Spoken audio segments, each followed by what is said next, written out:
बिस्मिल्लाहिर्रहमानिर्रहीम। प्यारे दोस्तों, आज की इस वीडियो में हम आप लोगों को एक यहूदी चरवाहे को जन्नत की बिशारत का वाक़या सुनाएंगे। सबसे पहले अगर आप लोग हमारे चैनल पर नए हैं तो प्लीज़ हमारे चैनल को सब्सक्राइब करें और साथ ही में बेल आइकन का बटन दबाएं ताकि आने वाली हर वीडियो आप लोगों तक पहुंच सके। तो चलिए शुरू करते हैं। प्यारे दोस्तों, बयान किया जाता है कि ग़ज़वा खैबर के मौके पर एक चरवाहा हज़ूर सल्लल्लाहु अलैहि वसल्लम की खिदमत में हाजिर हुआ। वो चरवाहा यहूदियों की बकरियां चराया करता था। जब देखा कि खैबर से बाहर मुसलमानों का लश्कर पड़ाव डाले हुए है, इसके दिल में ख्याल आया कि मैं जाकर इनसे मुलाकात करूं और देखूं कि ये मुसलमान क्या कहते हैं और क्या करते हैं। चनाचा बकरियां चराता हुआ मुसलमानों के लश्कर में पहुंच गया और इनसे पूछा, तुम्हारा सरदार कहाँ है? सहाबा कराम ने बताया कि हमारे सरदार हज़ूर सल्लल्लाहु अलैहि वसल्लम उस खेमे के अंदर है। पहले तो इस चरवाहे को उनकी बातों पर यकीन नहीं आया। इसने सोचा कि इतने बड़े सरदार एक मामूली से खेमे के अंदर कैसे बैठ सकते हैं। इसके जहन में ये भी था कि जब आप इतने बड़े बादशाह हैं तो बहुत ही शान और शौकत और ठाट बाट के साथ रहते होंगे, लेकिन वहाँ तो खजूर के पत्तों की चटाई से बना हुआ एक खेमा था।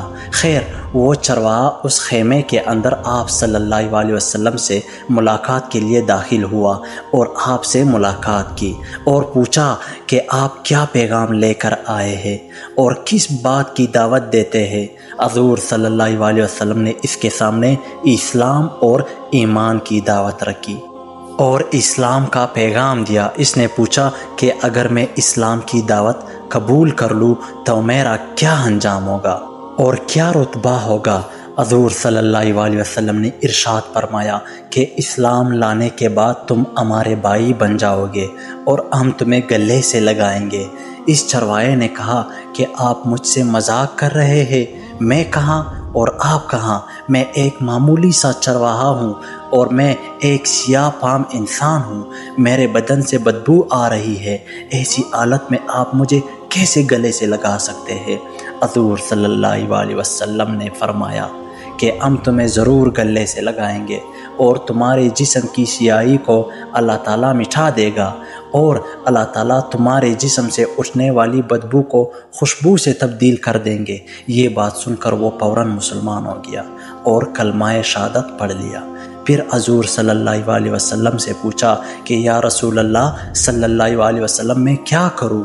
आप सल्लल्लाहु अलैहि वसल्लम ने फरमाया कि तुम ऐसे वक्त पर ईमान लाए हो कि ना तो इस वक्त किसी नमाज का वक्त है कि तुमसे नमाज पढ़वाऊँ और ना ही रोज़े का ज़माना है कि तुमसे रोज़ा रखवाऊँ। ज़कात तुम पर फ़र्ज़ नहीं है।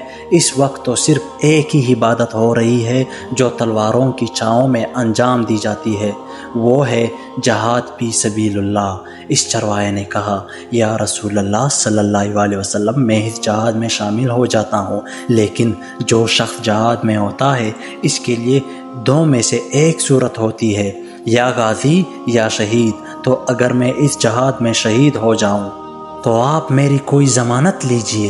हज़ूर सल्लल्लाहु अलैहि वसल्लम ने फरमाया कि मैं इस बात की ज़मानत लेता हूँ कि अगर तुम इस जहाद में शहीद हो गए तो अल्लाह ताला तुम्हें जन्नत में पहुँचा देंगे और तुम्हारे जिस्म की बदबू को खुशबू से तब्दील फरमा देंगे और तुम्हारे चेहरे की सियाही को सफ़ेदी में तब्दील कर देंगे।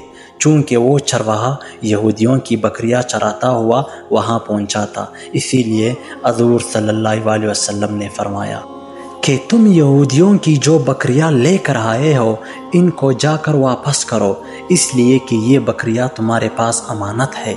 इस बात से ये अंदाज़ा लगाइए कि जिन लोगों के साथ जंग हो रही है, जिनका मुहासरा किया हुआ है, इनका माले गनीमत है। लेकिन चूँकि वो चरवाहा बकरियां मुआहदे पर लेकर आया था, इसलिए आपने हुक्म दिया कि पहले वो बकरियां वापस करके आओ, फिर आकर जहाद में शामिल होना। चनाचा इस चरवाहे ने जाकर बकरियां वापस की और वापस आकर जहाद में शामिल हुआ और शहीद हो गया। जब जंग ख़त्म हो गई तो हज़ूर अक़दस सल्लल्लाहु अलैहि वसल्लम लश्कर का जायज़ा लेने लगे। एक जगह आपने देखा कि सहाबा कराम का मजमा इकट्ठा है। जब आप करीब पहुँचे तो इनसे पूछा कि क्या बात है? صحابہ کرام نے فرمایا جو لوگ جنگ میں شہید ہو گئے ہیں ان میں سے ایک آدمی ایسا بھی ہے کہ جس کو ہم سے کوئی نہیں پہچانتا۔ آپ صلی اللہ علیہ وسلم نے فرمایا کہ مجھے دکھاؤ۔ جب آپ نے دیکھا تو آپ نے فرمایا تم اس شخص کو نہیں پہچانتے مگر میں اس شخص کو پہچانتا ہوں، یہ چرواہا ہے اور یہ وہ عجیب و غریب بندہ ہے جس نے اللہ کی راہ میں ایک بھی سجدہ نہیں کیا، اور میں اس بات کی گواہی دیتا ہوں کہ اللہ تعالیٰ نے اس کو سیدھا جنت الفردوس میں پہنچا دیا ہے، اور میری آنکھیں دیکھ رہی ہے کہ ملائکہ اس کو غسل دے رہے ہیں، اور اس کی سیاہی سفیدی میں تبدیل ہو گئی ہے اور اس کی بدبو خوشبو سے بدل گئی ہے۔ پیارے دوستو، اس واقعے سے ہمیں یہ سبق ملتا ہے کہ اندازہ کیجئے اگر کچھ عرصہ پہلے اس چرواہے کو موت آ جاتی تو سیدھا جہنم میں چلا جاتا، اور اب اس حالت میں موت آئی کہ ایمان لا چکا ہے اور سرکار دو عالم حضور صلی اللہ علیہ وسلم کا غلام بن چکا ہے، تو اب اللہ تعالیٰ نے اتنا بڑا انقلاب پیدا فرمایا۔ اس لیے فرمایا اعتبار خاتمے کا ہے، اس لیے بڑے بڑے لوگ لرزتے رہتے ہیں اور یہ دعا کرتے رہتے ہیں کہ یا اللہ ہمارا خاتمہ ایمان پر فرما۔ میری یہ دعا ہے کہ اللہ تعالیٰ ہم سب کو اس سے سبق حاصل کر کے اس پر عمل کرنے کی توفیق عطا فرمائے، آمین۔ پیارے دوستو، اگر ویڈیو پسند آئی ہو تو لائک کمنٹ شیئر ضرور کرنا۔ ویڈیو کی اختتام یہی پر ہوتی ہے۔ اللہ حافظ۔